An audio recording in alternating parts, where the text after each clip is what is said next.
I am a gacha gaming noob. I haven't played Genshin Impact, I haven't played Terra Fantasy, I've never played a gacha game before. But I wanted to try one, and with Wuthering Waves just coming out, I thought now would be the perfect time. So let's put my wallet at risk, and let's dive in. Gacha games are basically single player RPGs with optional co-op, and they have a large emphasis on collectionism. They are an incredibly popular genre, generating millions and millions of dollars every month. So let's see if we can find out why they are so popular. To start with, in Wuthering Waves, you pick either a male or female looking character who is basically you, but not really, because you don't really customize them other than the name. And then you jump right in with the cutscene and the story starts. And for me, this is where it all starts to go wrong very quickly. Trying to understand the plot of this game is like watching a soap opera in a language I don't speak. The story is just so overbearing, and if I was to call it verbose, that would be understating it. They seem to use 100 words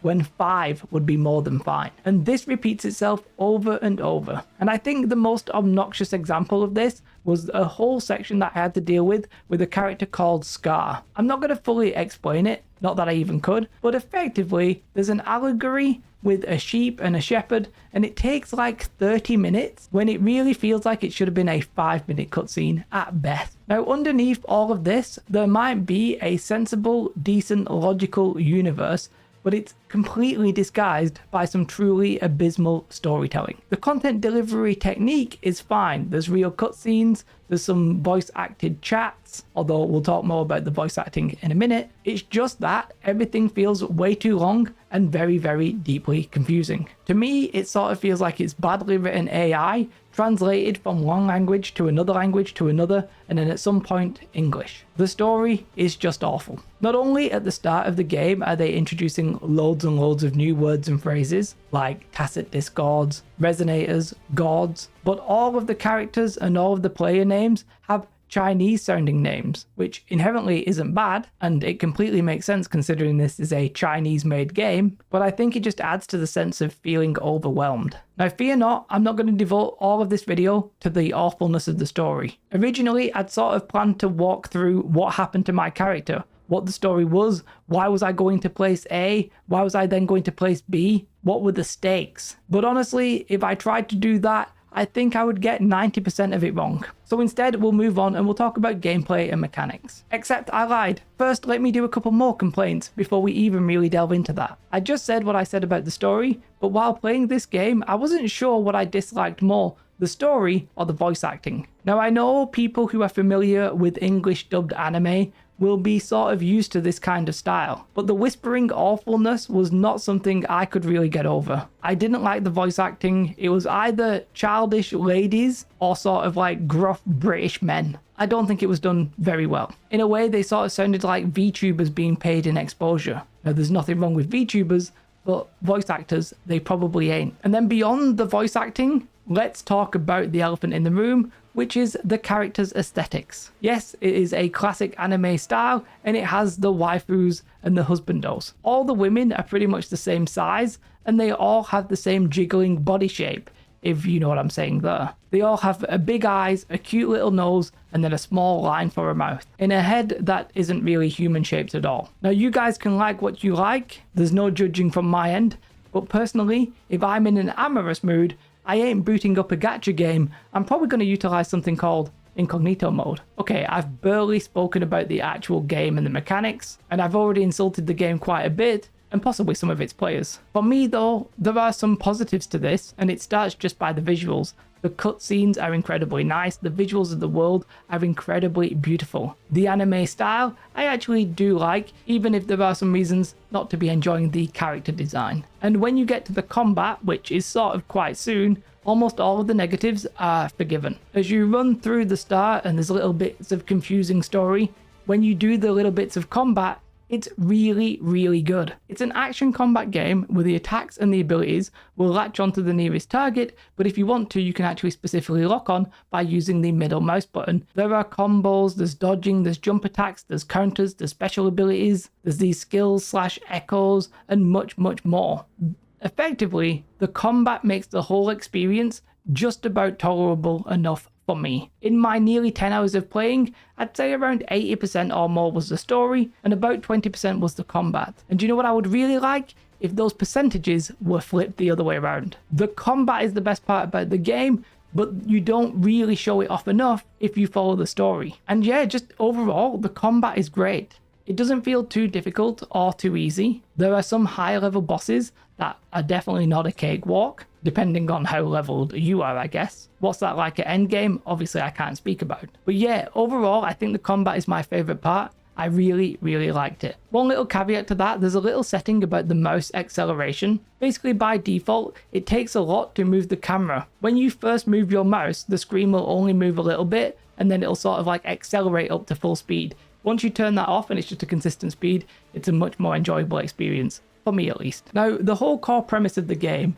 is that you're this rover who, like, after the starting cutscene, you don't really remember anything, and you meet some helpers along the way. Now, as a non-gacha connoisseur, a lot of the systems were initially quite confusing. I think it's possible that some of the confusion was not helping me with the story, because I was basically trying to follow two things. I was trying to learn the gameplay and the mechanics, and try to follow the story. But from what I can tell, most people agree that the story isn't very good. I definitely think though I've started to understand the gacha mechanics. Pretty sure if I tried a different game, it would be a little bit more familiar with me already. I'm also led to believe that Wuthering Waves has quite a few similarities with Genshin Impact, but I can't confirm that. Weirdly, if you try and message just the phrase Genshin Impact to somebody, the game will say it's prohibited, but if you say play Genshin Impact, it'll let that message go through. Don't know why that is. Now let's talk about some of the actual mechanics and the skills and that kind of thing. There are these things called echoes.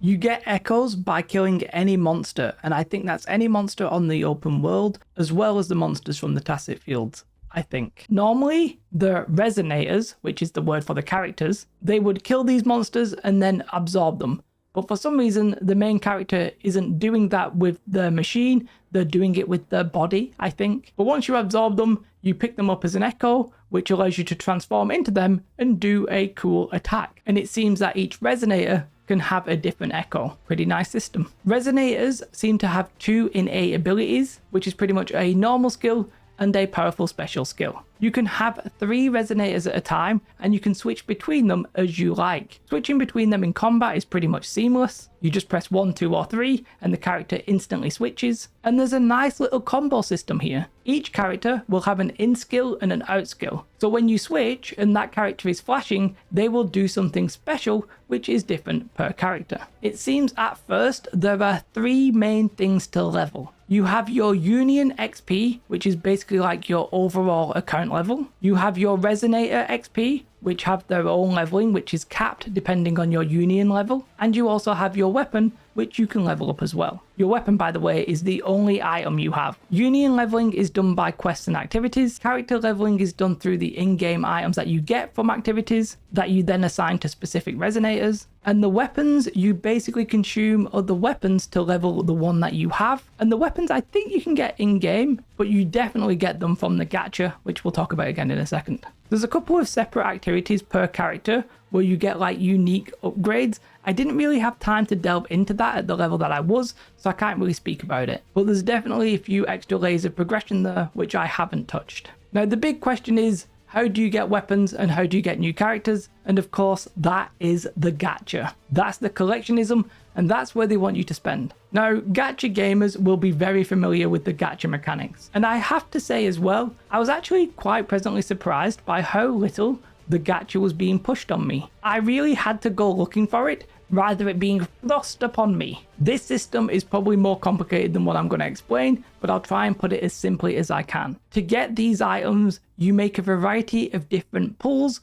which in Wuthering Waves are called convenes, which if I'm honest, are not very convenient for your wallet. There are a couple of different currencies depending on which banner or what type of convene you want to pull. But the key thing is, while you do get some of this for free, and I think actually you can possibly slowly acquire the materials to do the pulls for free, you can definitely pay to do them as well. And if I'm honest, it's a little bit convoluted. You can buy a currency that you convert into another currency, which you then use if you don't have the right currency to do the pull. And once you've done the pull, you get a currency for doing a pull, which you can then buy more stuff with, which will let you do more pulls. After a certain number of convenes, you're very likely going to get a guaranteed 4 or 5-star item. And, you know, it's just a little bit convoluted and not simple. But I'm pretty sure it's designed like that to get you hooked. Now, the pulls themselves on an individual level might not be incredibly expensive. I think maybe one pull or one convene might be around about $1. But the sheer number of convenes you would need to collect everything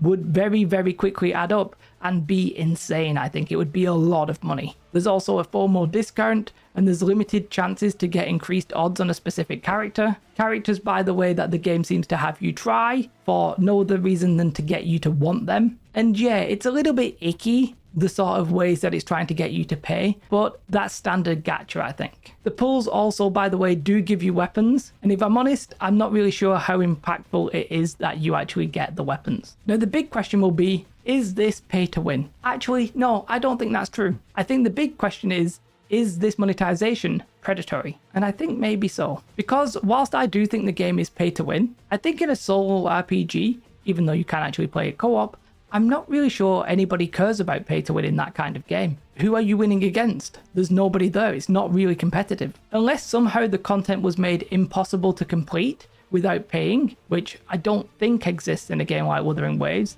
then I don't think most people would care about it being pay to win in a single player game. Normally the argument would be, well, you've made your game more inconvenient to try and sell players a solution. And in a gacha game, I don't think that argument is overly relevant. I personally don't really care if there's a little bit of pay to win in a single player non-competitive fun game. But if you do, then you might want to stay away. Now, having said that, I do think there is a little bit of predatory monetization going on here. And the simple reason is loot boxes. I think loot boxes are basically gambling, and I think gambling should be regulated as gambling. And all the game says is to spend responsibly. What I would say is if you're a gacha noob, beware of this. But if you're a gacha pro, then you're probably addicted to the gambling, so you don't really care about my opinion on this. Now, the monetization doesn't end there. There is a battle pass, there's an optional sub, and there is a system to buy wave plates. Now, wave plates, I think, might be one of my least favorite things. On the map, there are basically these challenges, which, if I'm honest, are actually very, very fun. One of them, I think, was a side-scrolling platformer. The other one was a very cool boss. And the problem is, to get the loot, you spend these wave plates, which recuperate every day over time. And yes, you guessed it, you can actually buy these to replenish them. Although I think that system is limited to something like 6 times a day, you can still buy them, and I don't really like it. It's basically monetizing dailies, and I think that sucks. Honestly, Wuthering Waves has loads of systems that I'm probably just going to leave out of this video. The open world gameplay is really fun. It feels like there's always like a little tree, a little puzzle, something like a little gimmick challenge that makes you want to run around the world and pick up everything and just enjoy that. But there's genuinely lots of little things to like. I mean, if I was to summarize, gameplay, yes. Anything text and story based, absolutely hell no. So the highs and the lows are pretty simple. On the highs, we have the combat. It's really fun. I wish there was more of it. I actually really like the art style and the graphics. I think the game is beautiful. And the open world adventure is also very, very fun. On the lows though, we do obviously have the story. I can't say much more than I truly hated it. I also was not a big fan of the voice acting and some of the inconsistencies with the text to the gameplay. And I just want to put the story on there again because it's that bad. Have you tried it? Let me know your thoughts in the comments below. I want to give a big shout out to my Patreons. You guys really help me. If you want to support the channel, then that is the best way to do so. Or you can come and watch me play this game and other games on Twitch. I stream 6 days a week. Come on, it'll be fun. For now, have a most beautiful day. Like and subscribe. Goodbye.